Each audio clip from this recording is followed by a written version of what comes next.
Hey, good morning, everyone. This is Rome with Rome Knows Tech. So today, guys, what I'm going to show you in this really short video, at least I hope it to be short, is a few accessories that I've 3D printed in order to better enhance some of the features for my LaserPecker 4, especially when it comes to working with things like these cylinder, type of bottles, or whatever it is that's round that you want to work with, that you need something to be able to really secure this.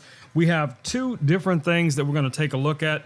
One is going to be this little brace, and the second one is going to be some extended jaws so that you can I'm going to try to combine the two of these together. We're going to see how that works out.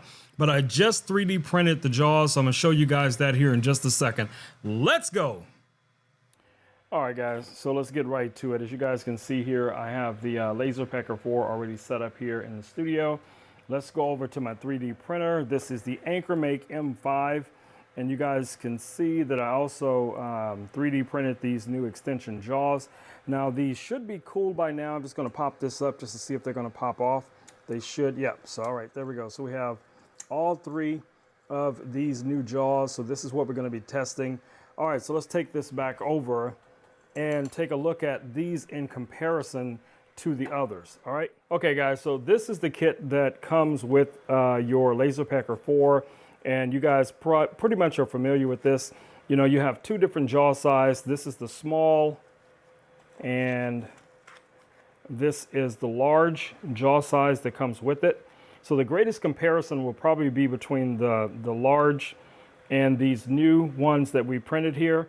Now, I don't know how well this is going to seat up, so I'm going to clean this up a little bit. Now, like I said, my goal is to be able to combine that with this and still have those mounted if there's enough clearance for them to be able to mount together. So that's what we're going to test. We're going to see if that's going to work. All right, so let's get to it. All right, so first thing I'm going to do is rotate this up into this upright position, just to make it a little bit easier for me to be able to work with it. I'm going to try to bring the camera in here a little bit closer so you guys can see exactly what I'm doing. These screws are just loosely in here, so I'm just going to go ahead and just pop these out. So first step is to align this little bracket, as you guys see here. So this is just going to sit pretty much like that. And then what we're going to try to do is to place our jaws on here like so. Now, of course, as we do this, we got to make sure that we're going to have enough screw to go through these. So one of the things that you may want to do is to try to pre-screw these. Let me show you guys. You can look inside here. You can see that it is set up for the screws. So I'm going to take the first one. Actually, I need to grab my Allen key. Now, the Allen key comes in your kit, and it's the darker one, at least the ones that I have. And let me grab that out here. And it should look something like this. All right, so I'm going to try to secure the first one. I'm just going to drop the screw in and then place it over where I believe it's supposed to go. And I'm going to try to thread it in loosely. All right, so that's number one. So I'm going to unlock this so I can rotate it.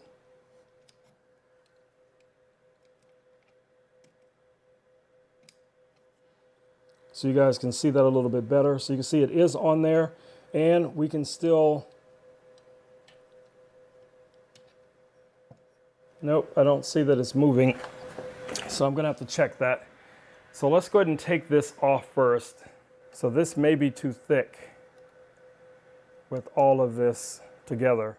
All right, so I'm going to fast forward through this so you guys don't have to sit through this whole thing. But I'm going to go ahead and put all three of these on. And I will supply the link over to Printables where I found this file.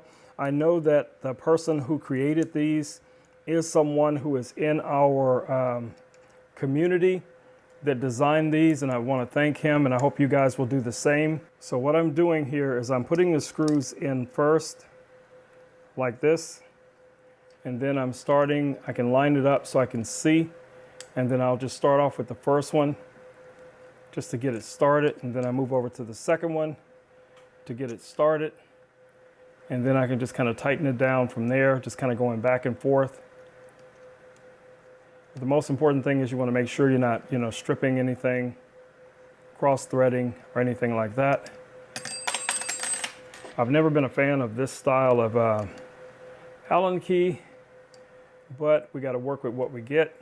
All right, so from what I can tell right now, these are all tight. So let's rotate this into its normal position. If you're not going to be using it in the vertical, so it would probably be set up something like this.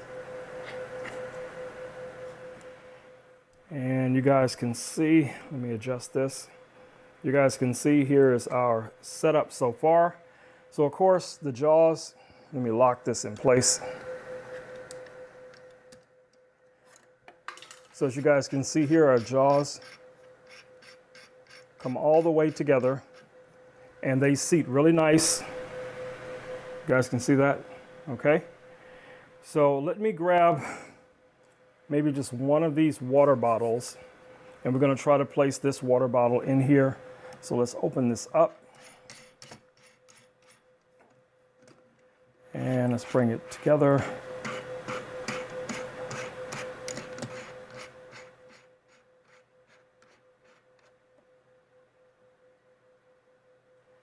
All right, guys, I can tell you that feels really good. Let's unlock it.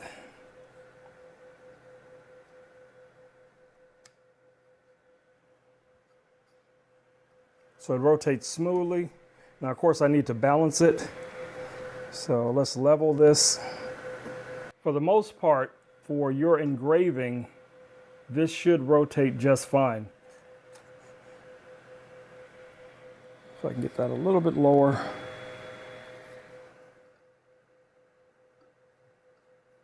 Yeah, guys, I think this is going to do a good job. It still looks a little loose, and I think that's me. I think I didn't push it all the way back in. So let me adjust that real quick. So I want to make sure that we have this complete. So this should be all the way back like this. And then you want to tighten it down like we did before. So get those jaws nice and tight all the way to the base. Okay, so now we should definitely have a smooth movement on this. So it just depends on how you set this up. I still see a little bit of a gap there, but that's more me. Like I said, you can adjust this however you need to get it balanced to the perfect position. And then you should be able to do all of your engravings on your metal water bottles with your LaserPecker 4. All right, guys, so hopefully this video has been helpful. Like I said, the links you guys will be able to find in the group, or you could just go over to Printable, and just search for LaserPecker 4. You will find this, but to make it easy on everyone, I'm going to definitely place the link to the person who created this file. You will have to 3D print these. All right, guys, it's been Rome with Rome Knows Tech, and I will catch you guys all in the next video. Until then, stay safe. Peace. I am out.